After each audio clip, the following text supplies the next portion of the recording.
Hello everyone, welcome to Priksha Panch High Impact Theme Series. In today's series, we will discuss about types of majorities used in Parliament and State Legislature.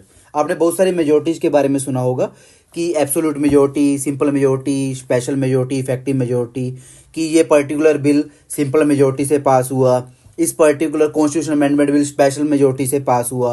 इस चीज़ को करने के लिए effective majority की ज़रूरत होती है। Vice president को रिमूव करने के लिए, स्पीकर को रिमूव करने के लिए इफेक्टिव मेजोरिटी की ज़रूरत होती है। तो इस तरह की चीज़ें सुनी होंगी और इन्हीं चीज़ों के ऊपर यूपीएससी में लगातार क्वेश्चंस भी आते हैं, राइट। तो एक्चुअल में ये मेजोरिटी होती क्या है, राइट। अब सिंपली एक बात समझिए, जैसे पार्लियामेंट में हमें पता है लोकसभा के अंदर 543 सीट्स हैं, 543 अभी प्रेजेंट जो टोटल स्ट्रेंथ है, ठीक है। अब कोई चीज़ के ऊपर डिस्कशन चल रही है, कोई बिल के ऊपर डिस्कशन चल रही है, अल्टीमेटली उस बिल को डिस्कशन होने के बाद पास करना है। अब पास ऐसा तो है नहीं कि 543 मेंबर ही एग्री हो जाते हैं, कुछ लोग एग्री होते हैं, कुछ डिसएग्री होते हैं, राइट। अब अगर ऐसा नहीं है कि एक सिंगल मेंबर भी डिसएग्री हो जाएगा तो हम बिल को पास नहीं करेंगे। तो कुछ ना कुछ एक फंक्शनल और वर्किंग कुछ मेजोरिटी, मतलब एक minimum number of vote set करने पड़ते हैं कि अगर इतने लोगों ने इस बिल के ऊपर यस बोल दिया, जैसे कुछ लोग इसमें यस करेंगे, कुछ लोग नो, तो मिनिमम नंबर ऑफ वोट जो यस बोल देंगे तो हम उस बिल को पास मान लेंगे कि हाँ, कि ये सभी पार्लियामेंटेरियंस की सहमति से ये बिल पास हो गया, ठीक है। अब ऑब्वियसली 543 नहीं करते हैं, कुछ लोग डिसएग्री करते हैं, कुछ लोग एग्री करते हैं। तो इस वर्किंग जो मिनिमम नंबर ऑफ वोट्स है उसी को बोलते हैं मेजोरिटी। तो सिंपली अगर अलग शब्दों में कहा जाए तो it is a functional instrument to carry out business in parliament and state legislature. ये सेम चीज़ legislative assembly and legislative council में भी वैलिड होती है, राइट। एंड लोकसभा में भी वैलिड होती है, राज्यसभा में भी होती है। तो अलग अलग टाइप ऑफ मेजोरिटी होती हैं। जैसे नॉर्मल बिल्स में हम देखते हैं कि ये 50% of member present and voting, तो मोर देन 50%, मोर देन 50%। जैसे 543 है तो इसके कितने हो गए, 272 + 1, 273 अगर लोगों ने कोई पास कर दिया तो ऑटोमेटिक हो जाएगा। ये मैं बात कर रहा हूँ अगर टोटल सारे लोग आ जाते हैं वहाँ पे। अलग अलग तरह की मेजोरिटी, इसके बारे में अभी हम डिस्कस करेंगे, ठीक है। तो मेजोरिटी क्या है, minimum number of vote needed to pass any decision, bill और मोशन, इतना समझिए पहले, ठीक है। अब जो अलग अलग तरह की मेजोरिटी जैसे ऊपर हमने लिखी हुई थी, absolute, simple, effective, special majorities. Special majority के 3-4 केस होते हैं, इसके बारे में भी डिस्कस करेंगे आगे कंटिन्यूस स्लाइड्स में, ठीक है।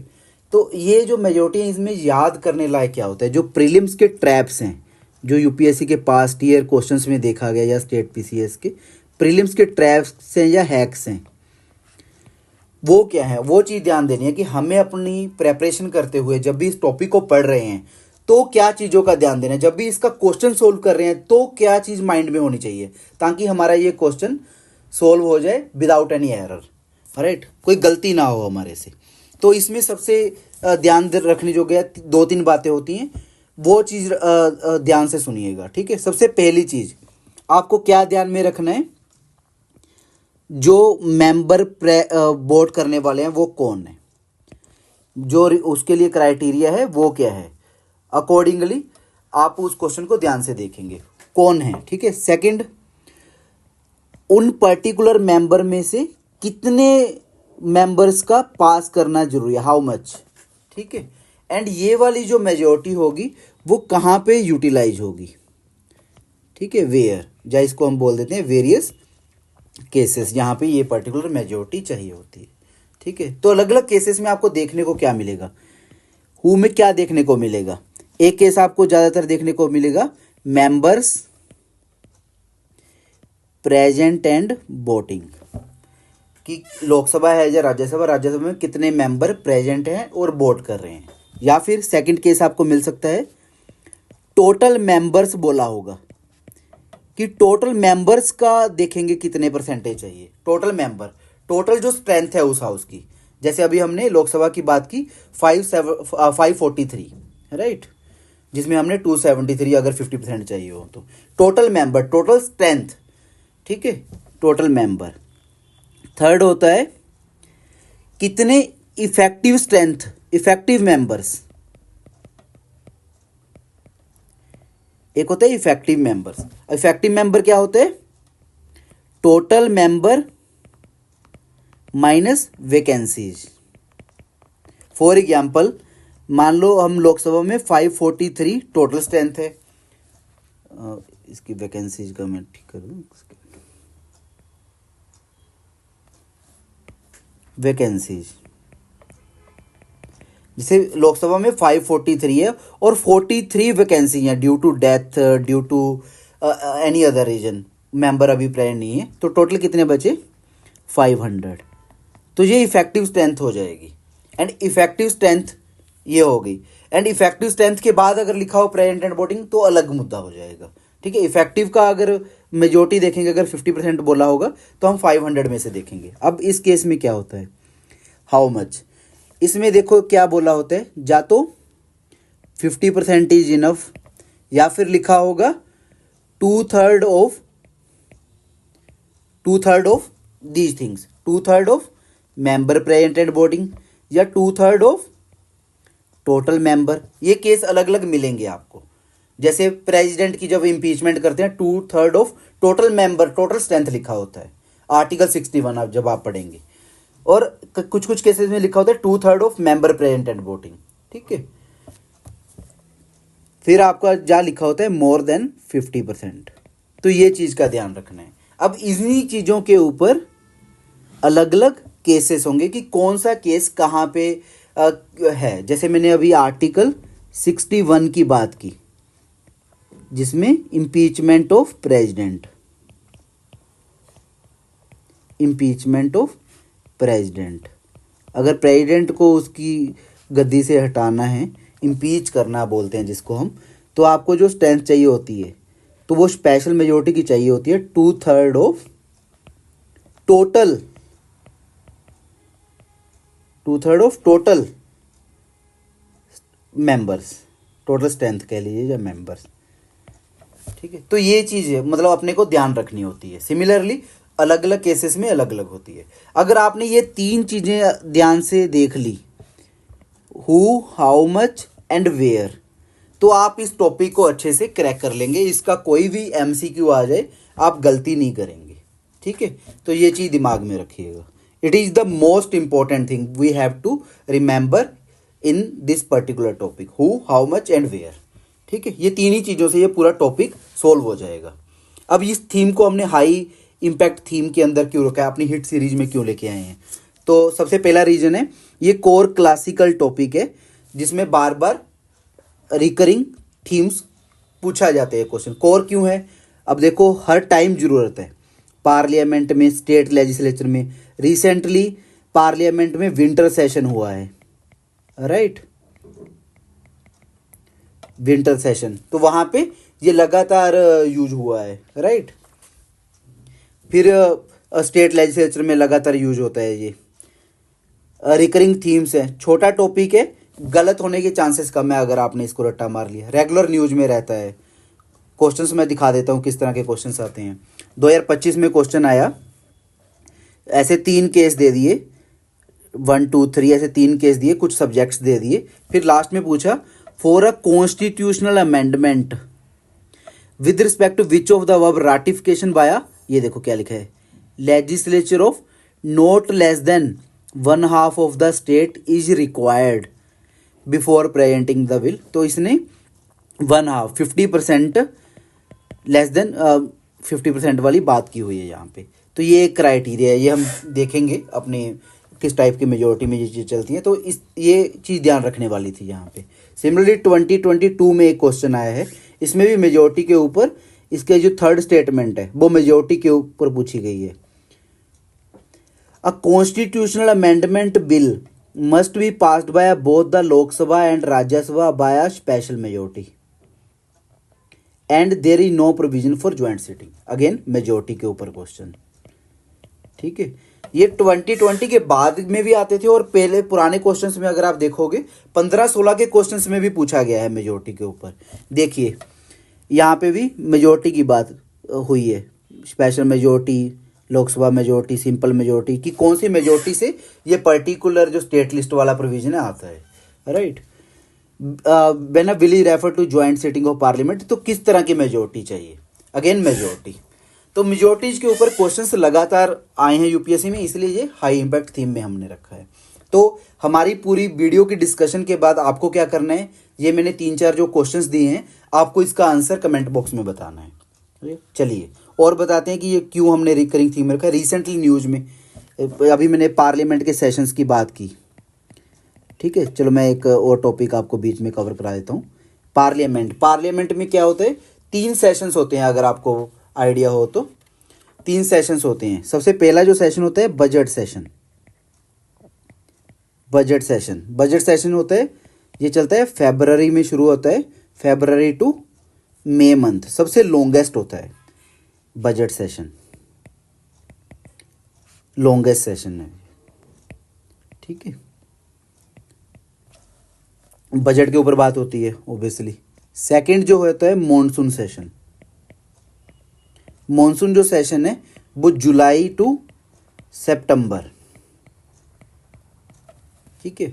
इसमें मेनली हम लेजिस्लेशंस के ऊपर फोकस करते हैं। थर्ड जो है विंटर सेशन, अभी जो रिसेंटली कंक्लूड हुआ है दिसंबर मंथ में, तो ये नवंबर दिसंबर में होता है, सबसे छोटा सेशन होता है, सिर्फ अर्जेंट जो मैटर होते हैं उसके ऊपर यहाँ पे डिस्कशन होती है, बाकी भी चीज़ों की होती है, मेनली अर्जेंट मैटर्स के ऊपर। तो रिसेंटली इस विंटर सेशन में 3 सबसे इम्पोर्टेंट बिल पास हुए हैं। आप सबने न्यूज़पेपर में अभी देखा होगा, रिसेंटली माइंड में भी होगा, क्योंकि लगातार daily, almost on a daily basis 2-3 bill news में रहते हैं। और रिसेंटली इसलिए मैंने बोला क्यों मेजोरिटी न्यूज़ में था कि बिल पास हुए हैं इस मेजोरिटी से, सिंपल मेजोरिटी से कुछ बिल पास हुए हैं। शांति बिल है ना, शांति बिल क्या है, sustainable harnessing and advancement of nuclear energy for transforming India, Shanti bill pass हुआ है। सेकंड आपने सुना होगा बीबी जी रामजी बिल, है ना, ये पास हुआ है, ये एक्ट बन चुका है। विकसित भारत गारंटी फॉर रोजगार एंड आजीविका मिशन ग्रामीण बिल, ठीक है। एक और पास हुआ है सबका बीमा सबकी रक्षा, amendment to insurance laws bill, ठीक है। ये तो 3 बिल पास हुए हैं, तो इसलिए भी ये न्यूज़ में था, विंटर सेशन होके हटा है तो इसलिए भी इम्पोर्टेंट हो जाता है, राइट। ये मैंने सस्टेनेबल हार्नेसिंग, ये देखो दिसंबर 19 को इसके बारे में था। फिर बीबी जी राम जी बिल 22 दिसंबर को न्यूज़ में था। तो ये रिसेंटली बिल, तो this is the most important topic for upcoming prelims, ठीक है। तो अब हम स्टार्ट करते हैं, various type of majorities 1 by 1 cover करते हैं। तो आपको क्या ध्यान रखना है, मैं फिर से रिपीट कर रहा हूँ, who, how much and where, ठीक है। ये 3 चीज़ों का ध्यान रखना है जो मैं डिस्कशन कर रहा हूँ, इन 3 चीज़ों का ध्यान रखिए। सबसे पहले बात करते हैं एब्सोल्यूट मेजोरिटी। एब्सोल्यूट मेजोरिटी का क्या मतलब, majority of more than 50% of the house total membership. तो जैसे लोकसभा के केस में मैंने बताया टोटल सैंक्शन स्ट्रेंथ कितनी है, ये सब हमें पता होना चाहिए। सैंक्शनड स्ट्रेंथ जो कॉन्स्टिट्यूशन में मेंशन्ड है, सैंक्शन स्ट्रेंथ किस में मेंशन्ड है, आर्टिकल 81, ये है हमारी 552, ठीक है। 552 में क्या है, 530 जो हैं वो स्टेट्स के लिए, 20 जो हैं यूटीज के लिए, एंड 2 जो हैं नॉमिनेटेड थे, राइट, नॉमिनेटेड। अब इसमें से 540 में जो करंट एक्टिव स्ट्रेंथ है, ये तो हमने कॉन्स्टिट्यूशन में लिखा हुआ है, एक्टिव जो स्ट्रेंथ है वो है 543, ठीक है, इसमें क्या है 530 तो है, यूटीज के केस में हमारे पास 13 है। नॉमिनेटेड जो एंग्लो इंडियन वाला था वो चला गया कंसेप्ट। तो 530 प्लस 13 यूटीज की सीट्स हैं और 530 स्टेट्स की।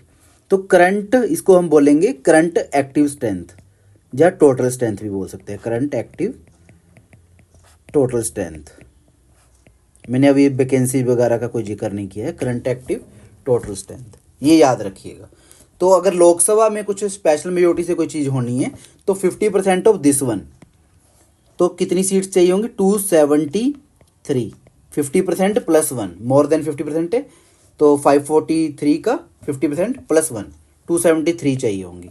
सिमिलरली अगर मैं राज्यसभा में बात करूं, जो सांक्शन स्ट्रेंथ है 250, डैट इज 238 प्लस 12 नॉमिनेटेड। ठीक है, 238 जो है स्टेट्स और यूटीज की हैं। और करंट जो हमने एक्टिव स्ट्रेंथ करंट एक्टिव वाला बोलोगे तो वो है 245। ठीक है, ये 245 नंबर कैसे आया, 233 प्लस 12 नॉमिनेटेड। तो इसमें इसका लेंगे कितना होगा 123, ये एब्सोल्यूट स्ट्रेंथ होगी इसमें। ठीक है, अब ये हो गया 50% वाला हो गया। हु मेंबर कौन होंगे टोटल, यहाँ पे हु क्या क्या है, हु जो हमने रखा था टोटल मेंबरशिप, फिर रखा था हाउ मच, तो मोर देन 50%, ये हमने देख लिया। अब इसके केसेस देखेंगे एब्सोल्यूट मेजोरिटी के। एब्सोल्यूट मेजोरिटी एज सच एक चीज याद रखिए, नोट एक्सप्लिसिटली,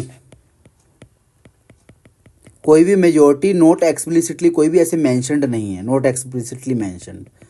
ये नाम जो दिए हैं हमने अपनी कन्वीनियंस से और कन्वेंशनली लगातार न्यूज़पेपर और वो सब में यूज होते हैं इसलिए दिए हैं। एक्सप्लिसिटली ये terms absolute, simple, effective, special majority कहीं पे कॉन्स्टिट्यूशन में मेंशन नहीं है। ठीक है, not explicitly mentioned in the constitution, सिर्फ नंबर लिखे होते हैं, है ना।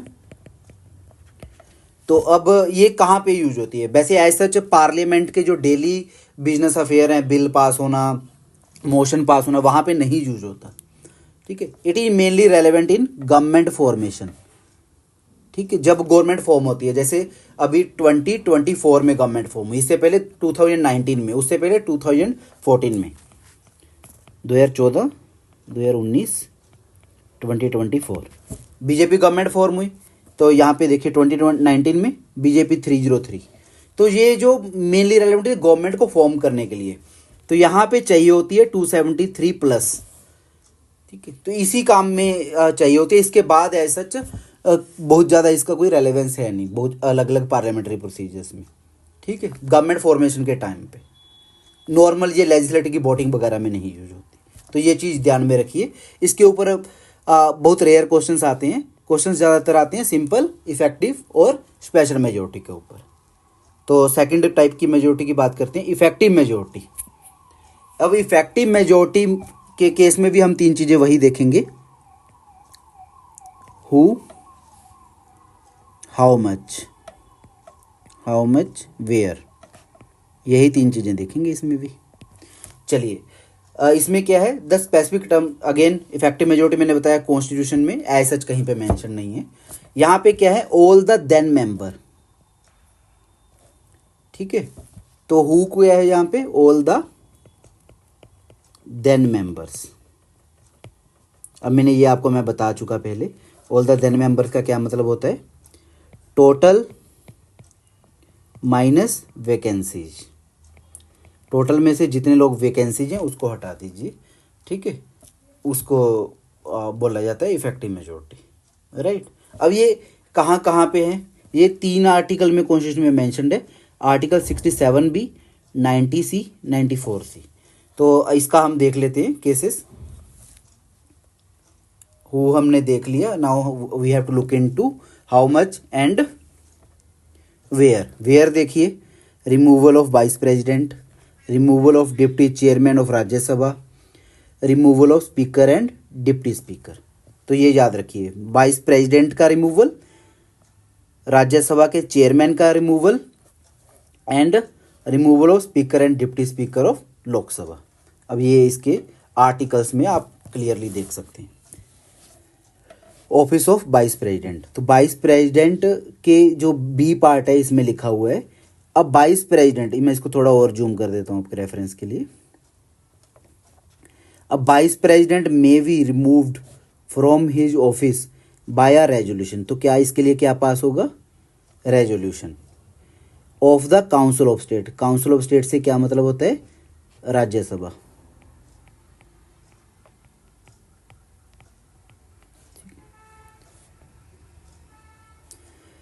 Passed by a majority of all the then member of the council. क्या है?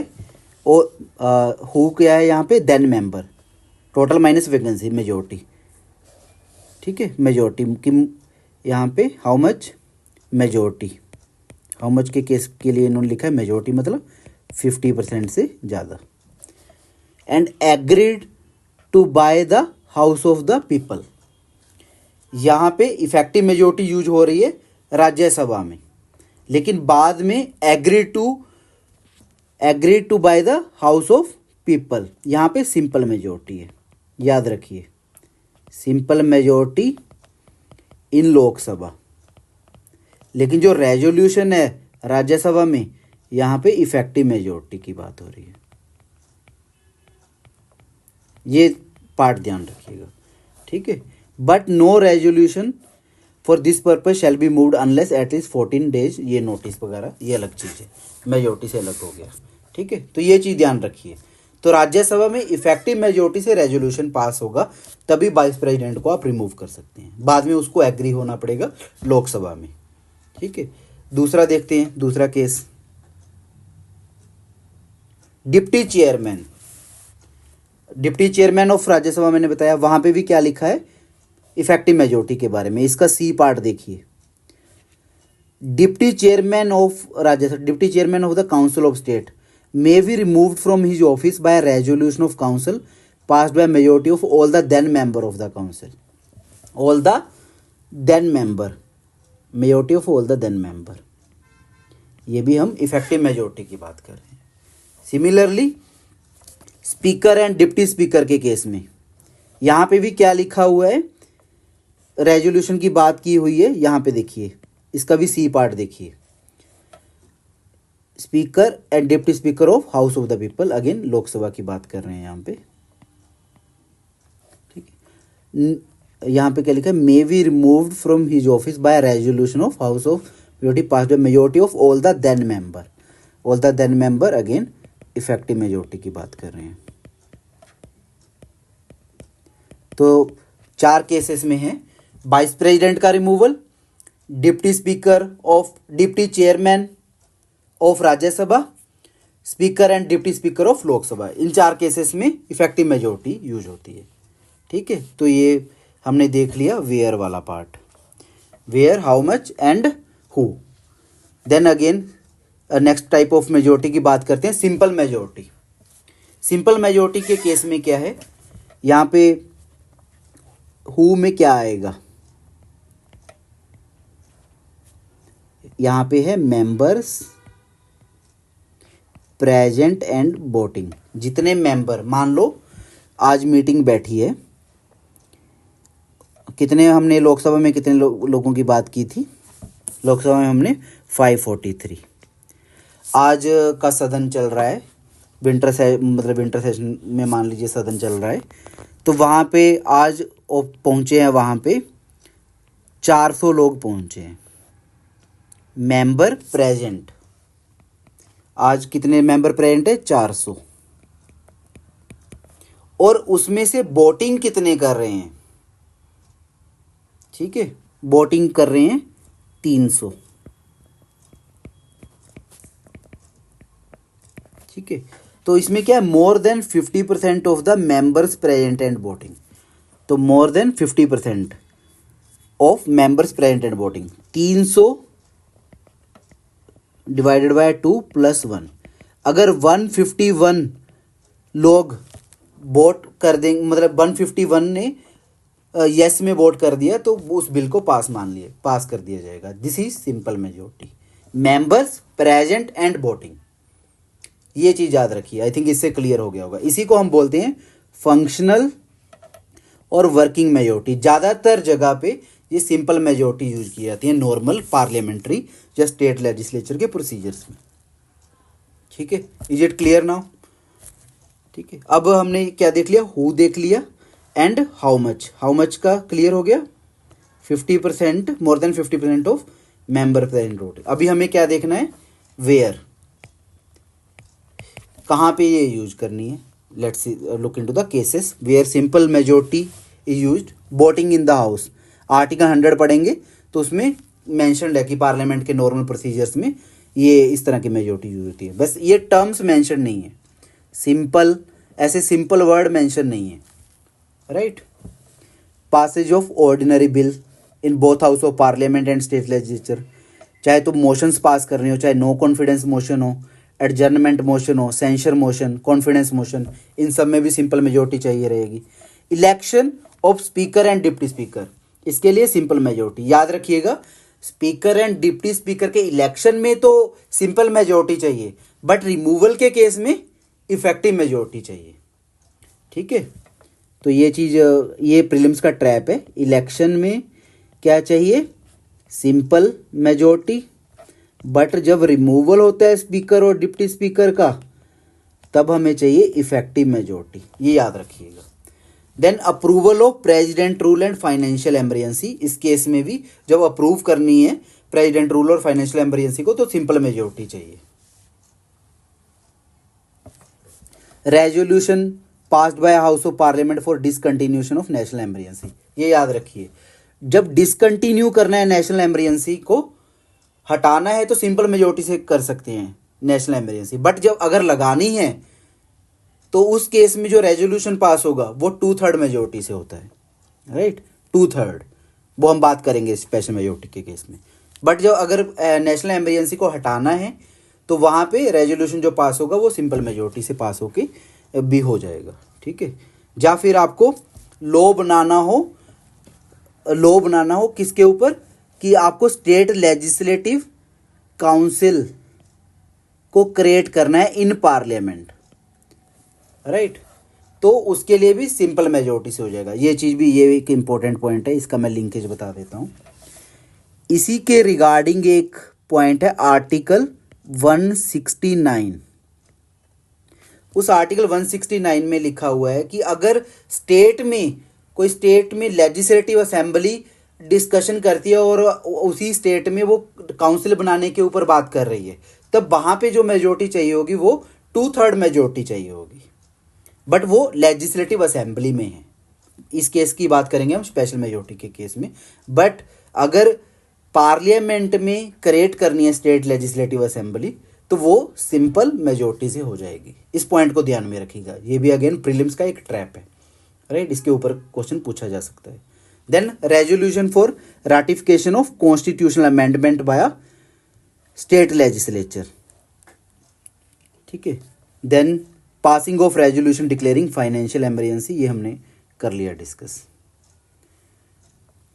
ये मैंने कुछ आपके रेफरेंस के लिए स्निपेट ऐड कर दिए हैं, इसको आप गो थ्रू कर सकते हो।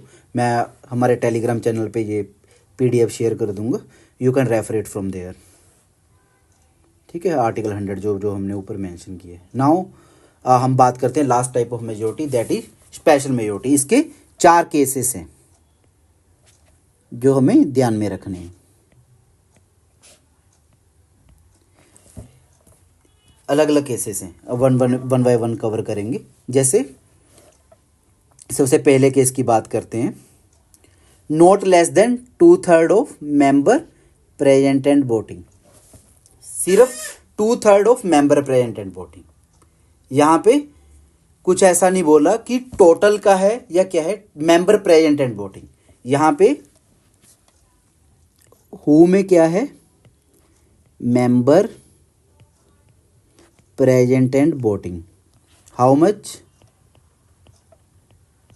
2/3। ये चीज ध्यान रखिए। ठीक है, ये कहाँ पे यूज होती है, आर्टिकल 249, आर्टिकल 312। अगर राज्यसभा को रेजोल्यूशन पास करना है किसी भी स्टेट सब्जेक्ट के ऊपर तो इसके लिए, या फिर राज्यसभा को रेजोल्यूशन पास करना है कोई नई ऑल इंडिया सर्विस के लिए, इस 2 केसेस में यूज होती है। Second type of special majority देखिए,